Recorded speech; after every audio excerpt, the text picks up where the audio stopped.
The Maesters tell us that Aegon came to Westeros with fire and blood, and hammered 6 kingdoms into one. Fire he undoubtedly brought, as the kings of the Rock, Reach, and Iron Islands learned. Aegon's own son, Maegor the Cruel, was killed by the very Iron Throne his father had forged, if you believe the tales. If you don't, then perhaps the Cruel is not a wise name for a king to earn. Darren, first of his name, tried to finish his ancestors' work and bring Dawn into the fold. For his efforts, he lost 60,000 men and his own life of 18 years.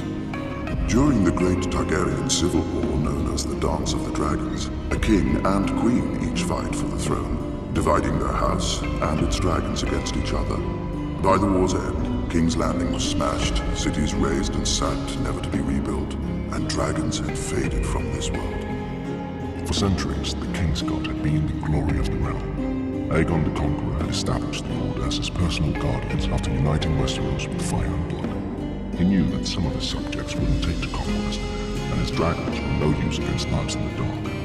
No doubt surrounding himself with the greatest knights in Westeros made his rule more palatable and less foreign as well.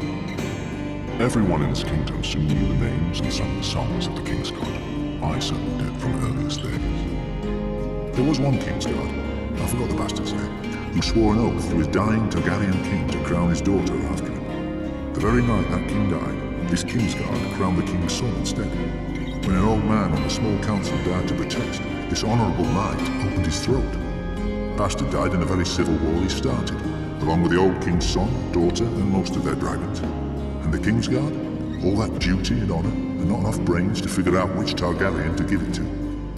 Twin brothers even ended up on opposite sides, died with tears on their cheeks as they cut each other down.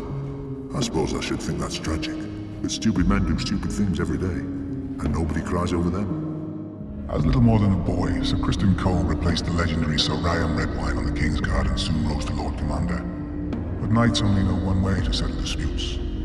When Prince Aegon's father died, Sir Criston slit the throat of an advisor who objected to Aegon's ascension over his aunt, the anointed heir.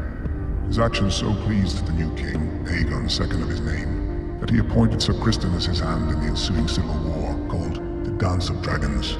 Neither Sir Criston, nor the king, nor even the Targaryen dragons would survive it. The Targaryen dynasty united the Seven Kingdoms and lasted nearly 3 centuries. It was a dynasty forged in fire, sealed in blood, and destroyed by rebellion.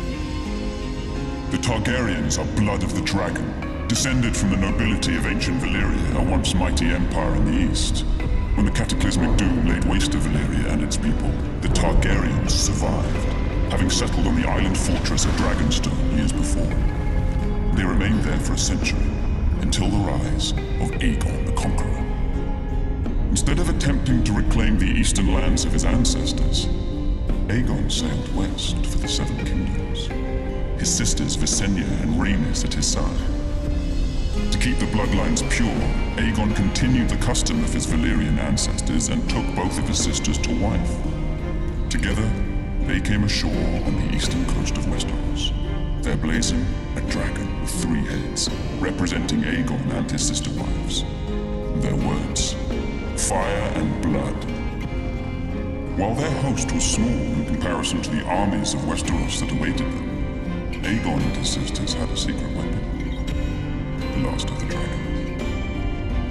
He conquered every kingdom save Dawn, which eventually bowed to Targaryen rule a century later.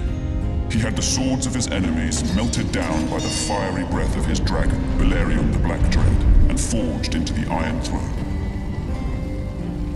The capital city of King's Landing was built on the eastern coast, where Aegon and his sisters first came ashore, and Aegon ordered the construction of a royal castle on its highest hill, the Red Keep. According to legend, House Targaryen survived the doom of Valyria thanks to Daenerys the Dreamer, who foresaw the calamity and convinced her father to flee their homeland. It could be true. The Targaryens were always a bit more. 12 years before the Doom, despite the sneers of his rivals, Aenar Targaryen abandoned the capital with his family. Legends claim that his daughter foresaw the destruction of the city in a dream. More likely, Aenar met with some mishap at court and chose exile over execution. He and House Targaryen slipped away to a dreary, remote god-forsaken island. Forsaken, no longer. With arts now lost to the world, we transformed a tiny outpost into Dragonstone, a fortress fit for the last Dragon Lords. Then Einar's descendants settled into it like a tomb for their lost homeland. Until Aegon. When he looked east, he saw the past, old, tired, dead. But when he looked west, he saw the future. Gold in the ground, gold in the fields, and no dragons in the sky but his. He and his sisters, Rhaenys and Visenya, flew over the great continent, ostensibly visitors to a strange land. But when Aegon returned, he ordered construction of a massive table carved in the shape of Westeros, with all the notable rivers and mountains that they had seen. A personal map of the Seven Kingdoms, then ruled by 7 squabbling families. House Durrandon held the Stormlands from their seat at Storm's End, due south of Dragonstone. House Horror of the Iron Islands had also conquered and enslaved the Riverlands, and ruled them from Harrenhal, a monstrous castle rising on the shore of the God's Eye. House Stark held the frozen wasteland of the north, the oldest, largest, and emptiest of the kingdoms. House Lannister held the Westerlands, the wealthiest kingdom, thanks to their gold mines. House Gardner held the Reach, the second wealthiest kingdom, thanks to their crops. House Arryn held the Vale, or rather the Vale held them. The mountains were impassable, except through the Bloody Gate, which had never been taken. House Martell held the deserts of Dawn, probably because no one else wanted them. Together, the 7 kingdoms made Westeros, a realm that wasn't yet a realm, ruled by great families who didn't know what greatness was. Aegon would teach them. With Dawn in the fold and the faith put in its place, none in Westeros were left to oppose my family. So we started opposing each other. In the Dance of Dragons, a Targaryen princess tried to steal her brother's throne.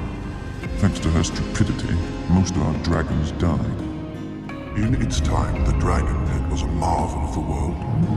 Full-grown Targaryen dragons nested beneath its massive dome. And even on the darkest nights, the walls seemed to glow with the fire of the great beasts inside.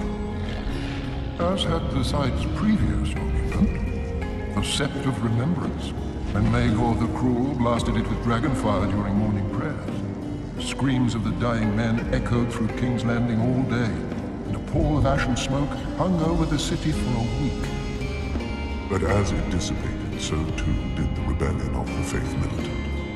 The Sept of Remembrance faded from memory, and Maegor decided to replace a monument to the gods with a monument to his family, the Dragon Pit. For more than a century, the Targaryens housed their dragons in the Dragon Pit. But dragons are not horses to be stabled or hounds to be kennelled. With each generation, the dragons became less massive, less swift, less long-lived.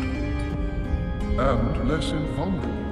During the Dance of Dragons, 2 Targaryen factions killed a handful of their family's dragons while fighting each other. A frenzied mob even broke into the Dragon Pit and slaughtered the 5 dragons chained there, though the last managed to bring down the roof of the Great Dome on its assailants. The dragons never recovered their former strength or numbers. Perhaps their line had been too broken, or perhaps others intervened to break it further. But the last dragon grew no larger than a cat, and its death earned Aegon, third of his name, the epithet Dragonbane.